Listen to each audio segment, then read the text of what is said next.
Hello there, hope you are doing fine. आज हम English NCERT class 6 honeysuckle का second unit का chapter the kite करेंगे।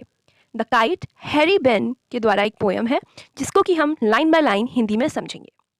The kite. इसके पहले ये पोएम शुरू हो कुछ लाइन्स दे रखी हैं, वो हम पढ़ लेते हैं। All of us like to fly kites, have you ever tried to fly one? हर कोई काइट्स यानी पतंग उड़ाना अच्छा लगता है किसी को, तो क्या तुमने कभी उड़ाने की कोशिश की है? क्या आपने कभी उड़ाने की कोशिश की है? Read this poem about a kite as it flies in the sky. ये पोएम पढ़ते हैं आइए, जो कि एक पतंग के बारे में है। काइट मतलब पतंग के बारे में है जो कि स्काई में, आसमान में उड़ती है। तो लाइन बाय लाइन इस पोएम को हम पढ़ेंगे। सबसे पहले इसकी फर्स्ट 2 लाइन्स लेते हैं। How bright on the blue is a kite when it's new. यानी कितनी ब्राइट होती है, कितनी उसमें एक तरीके की शाइन होती है काइट में जब वो blue, on the blue. Blue क्या होता है? यानी नीला। नीला क्या होता है? आसमान। Is a kite when it's new. जब वो नई नई एक काइट होती है, एक पतंग होती है, उसे जब आप आसमान में उड़ाते हैं तो ऐसा लगता है ना कि आसमान के ब्लू के बीच में, नीला नीला आसमान है इमेजिन करिए, और उसके ब्लू के बीच में वो बड़ी चमकदार ब्राइट लगती है। नेक्स्ट 2 लाइन्स पढ़ते हैं। With a dive and a dip it snaps its tail. एक डाइव और एक डिप के साथ। डाइव एंड डिपिंग क्या होता है? आपने देखा होगा, डाइव का मतलब होता है गोता मारना। जब कोई स्विमिंग करने जाता है, तैरने जाता है, तो वो उसे कूद के जब गोता मारता है ना, स्विमिंग पूल में या फिर किसी नदी में, समुद्र में, तो उसे डाइविंग कहते हैं। तो वैसे ही काइट आसमान में, काइट पानी में तो नहीं जाती, आसमान में जाती है ना, तो ऐसे गोता मार रही है, ऐसे ऊपर से नीचे, ऐसे ऐसे ऐसे ऐसे फ्लोट कर रही है, तैर रही है। एंड अ डिप, और डिप ऐसे नीचे जाने को कहते हैं। डिप कहते हैं ना, डिप कर दो, उसमें डुबा दो। तो ऐसी काइट भी ऐसे डूबने की एक्शन करते हुए नीचे जा रही है, तो ऊपर नीचे फ्लाइट ऐसे ऐसे घुमावदार तरीके से हो रही है। It snaps its tail. Snap मतलब क्या होता है? जब कोई चीज़ बहुत ज़ोर ज़ोर से चल रही होती है तो अचानक से कटने की आवाज़ आती है ना, तो आपने देखा होगा काइट के पीछे एक टेल जैसी होती है उसकी, ट्रायंगल सी। तो वो ट्रायंगल जो टेल होती है, जब वो आप काइट उड़ाते हैं, अगर आपने कभी उड़ाई होगी पतंग, तो वो ऐसे उसमें कट कट की आवाज़ आती है, तो वो स्नैपिंग होती है इधर से उधर। आपने देखा होगा काइट वैसे एक स्नैपिंग वॉइस आवाज़ आती है, साउंड आता है। तो इट स्नैप्स इट्स टेल, ये है। Then soars like a ship with only a sail. मतलब क्या है? सोर्स का मतलब क्या होता है? SOARS। सोर्स का मतलब होता है ऊंचा जाना, ऊंचा उड़ना।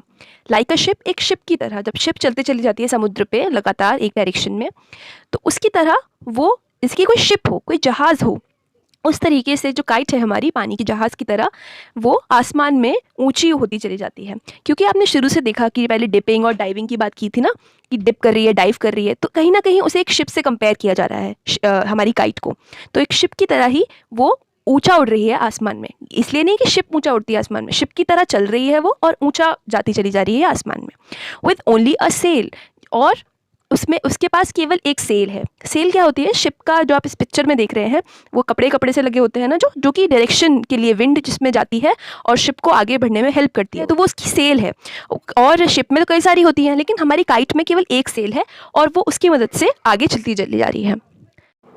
As over tides of wind it rides. ठीक है, तो जो टाइड्स हैं विंड की, जो लहरें हैं विंड की, उसके ऊपर हमारी काइट जाती है। Climbs to the crest of a gust and pulls. वो क्या करती है? क्लाइम्स मतलब चढ़ना, ठीक है। टू द क्रेस्ट मतलब होता है बिल्कुल ऊंचा वाला जो पॉइंट होता है ना, वो क्रेस्ट मतलब ऊंचा वाला जो पॉइंट होता है। ऑफ अ गस्ट, गस्ट क्या होता है? एक विंड का गस्ट होता है, एक विंड का झोंका जिसे कहते हैं ना। तो एक झोंके के बिल्कुल ऊपर, झोंके से क्या होता है? काइट बिल्कुल ऊपर चली जाती है। और पुल्स, और ऐसे खिंचती है, आगे की तरफ खिंचती है। मतलब आप पूरा इमेजिन करो, एक पतंग को डिस्क्राइब किया जा रहा है कि आगे पीछे, ऊपर नीचे, क्रेस्ट सबसे ऊपर, ऐसे ऐसे ऊपर नीचे कर रही है वो। Then seems to rest as wind falls. और ऐसा लगता है कि वो रेस्ट कर रही है। अचानक से विंड क्या होती है? जब फॉल्स हो जाती है, यानी जब रुक जाती है विंड, तो अचानक से काइट जब पूरा उसका जो मूवमेंट होगा वो कम हो जाती है। ऐसा लगता है रेस्ट पे आ गई हो, आराम कर रही हो, है ना, जैसे विंड कम होती है, जैसे हवा कम होती है। When string goes slack you wind it back.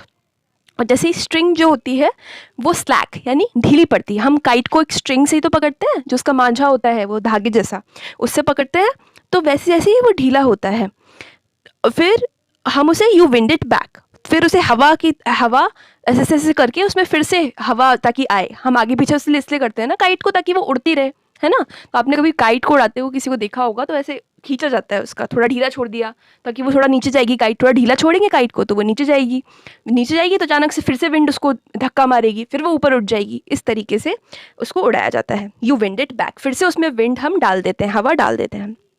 And run until a new breeze blows, और हम भागते हैं, है ना। जब उसे ढीला छोड़ देते हैं फिर हम भागते हैं, थोड़ा थोड़ा इधर उधर मूवमेंट करते हैं ताकि काइट में थोड़ी हवा भरे। ठीक है, कब तक हम मूवमेंट करते हैं, रन कब तक करते हैं, अ न्यू ब्रीज ब्लोज, हवा का अगला झोंका जब तक नहीं आता तब तक हम भागते हैं ताकि काइट जो है वो हमारी ऊपर बनी रहे। आपने कई बच्चों को या फिर खुद भी करा होगा ये चीज़ कि काइट को जब वो विंड नहीं होती है तब थोड़ी देर तक हम लेकर ऐसे भागते हैं ताकि वो ऊपर बनी रहे, नीचे के मूवमेंट से उसका काइट जो है वो ऊपर आसमान में रहे। And its wings fill and up it goes, और उसकी जो विंग्स होते हैं काइट के, जो पंख है, यानी काइट जो है पूरी ऐसे वो होती है ना, रोम्बस शेप की होती है काइट, तो उसके विंग्स में यानी पंखों में हवा भर जाए। ठीक है, फिल कैसे हो जाए, वो हवा भर जाए उसमें। एंड अप इट गोस, और ऊपर जाए। ठीक है, अप यानी ऊपर जाए, ऊपर चली जाती है। How bright on the blue is a kite when it's new, अब जो पहली लाइन थी उसको रिपीट किया गया है, पहली दो लाइनों को, कि कितनी ब्राइट होती है ब्लू स्काई पे एक काइट जब वो न्यू होती है, नई नई होती है। But a regular thing you never will see when it flaps on a string in the top of a tree. लेकिन फिर आइडिया थोड़ा चेंज करते हैं यहाँ पे पोएट। वो क्या बोलते हैं, अभी तो बहुत अच्छा अच्छा उन्होंने बताया कि काइट कैसे उड़ती है, कितने मज़े आते हैं लोगों को, कैसे उड़ाई जाती है।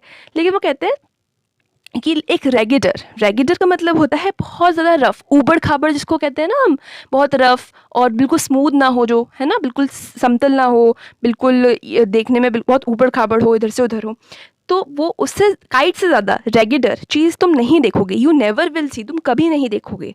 क्या हो गया ऐसा कि वो बहुत रफ बन गई।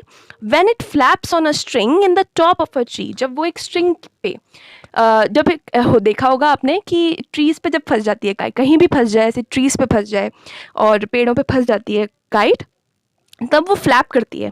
ठीक है, अपने जो उसकी स्ट्रिंग होती है उसी पे वो फ्लैप करती रहती है एक ही जगह, और उसको खींचो कितना भी वो अटकी हुई होती है ना ट्री पे, पेड़ पे, टॉप पे अटकी हुई है तो फ्लैप ऐसे करती है ना, तो उसको कह रहे हैं कि ये बहुत रफ लगता है, तो वो बिल्कुल अच्छी नहीं लगती, बिल्कुल निकलती नहीं है, बहुत रैगिड ही लगती है। ठीक है, रैगिड लगती है। तो ये थी हमारी poem the kite by Harry Behn. Hope आपको ये समझ आई होगी। अब इस चैप्टर की एक्सरसाइजेस देख लेते हैं। पहला नंबर देखते हैं, list out the action words in the poem. Action words क्या होते हैं, जो आपने वर्ब्स पढ़ी है ना ग्रामर में, जो कि कुछ होता हुआ दिखाए, वो इस पोएम से छाटनी है। कुछ एग्जाम्पल्स हैं जैसे कि डाइव हमने पढ़ा, डिप, स्नैप्स। ठीक है, इसके अलावा आप याद करो, सोज था, SOARS, shows like a ship, तो वो एक वर्ब हो गया। ठीक है, राइट्स था एक, RIDES, राइट्स। ठीक है, फिर क्लाइम्स था, आप वो पोएम को खोल कर देख सकते हो अपनी किताब में या फिर पीछे जाकर टेक्स्ट देख सकते हो, क्लाइम्स था। फिर पुल्स था, फिर था सीम्स था। कई सारे ऐसे आप निकाल सकते हैं अपने आप जिनके द्वारा एक्शन दिख रहा हो वो वर्ड्स। एंड अब सेकेंड वाला देखते हैं, read these lines from the poem, then सोज like a ship with only a sail. तो यहाँ पर क्या है कि the movement of the tailless kite is compared to a ship with a sail. तो जो काइट है उसका मूवमेंट किससे कंपेयर किया गया है, एक सेल से। ठीक है, जैसे कि हमने पढ़ा, इसको एक सिमिली कहते हैं। इस कंपैरिजन को जब हम किसी चीज़ को किसी और चीज़ से कंपेयर कर कर डिस्क्राइब करते हैं, उसकी तुलना करके डिस्क्राइब करते हैं, तो उसे सिमिली बोलते हैं। तो आपको ये जो लाइंस लिखी हुई हैं इसमें ये बताना है कि ये कौन से एक्शन से कंपेयर कर सकते हैं हम। जैसे कि ही रन्स लाइक अ, किसकी तरह रन करता है कोई, ही रन्स लाइक अ चीता, अ टाइगर, क्योंकि चीता और टाइगर बहुत ज़ोर से रन करते हैं ना, तो हम उसको कंपेयर कैसे कर सकते हैं कि ही रन्स लाइक अ चीता और tiger. He eats like a, like Yeats कैसे खाता कौन बहुत है, मंकी खाता है, एलिफेंट खाता है बहुत सारा, उससे कंपेयर कर सकते हैं। शी सिंग्स लाइक, सिंग्स किसकी तरह, बर्ड अच्छा गाती है। और शाइन्स लाइक, शाइन मतलब चमकना, तो लाइक सन, लाइक द सन। ठीक है, यानी सूरज की तरह। फ्लाइज लाइक क्या हो सकता है, फ्लाइज मतलब उड़ना, वो भी बर्ड हो सकता है। तो आप और भी सोच सकते हैं, केवल एग्जाम्पल्स हैं जो कि आप देख सकते हैं। यहाँ पे एक एक्टिविटी है जहाँ पे आपको खुद एक काइट बनानी है, तो आप ट्राई कर सकते हैं टाइम निकाल के। फ़ोन पर स्क्रॉल करना बहुत अच्छी बात तो है नहीं, तो आप एक काइट बनाना खुद से ट्राई कर सकते हैं। होप आपको ये वीडियो हेल्पफुल प्रूव हुई होगी। अगर हुई है तो प्लीज़ एक लाइक करिए और चैनल को सब्सक्राइब कर सकते हैं आगे की वीडियोज़ के लिए, और अपने फ्रेंड्स के साथ, अपनी क्लासमेट्स के साथ ज़रूर शेयर करिए। Bye and most importantly take care.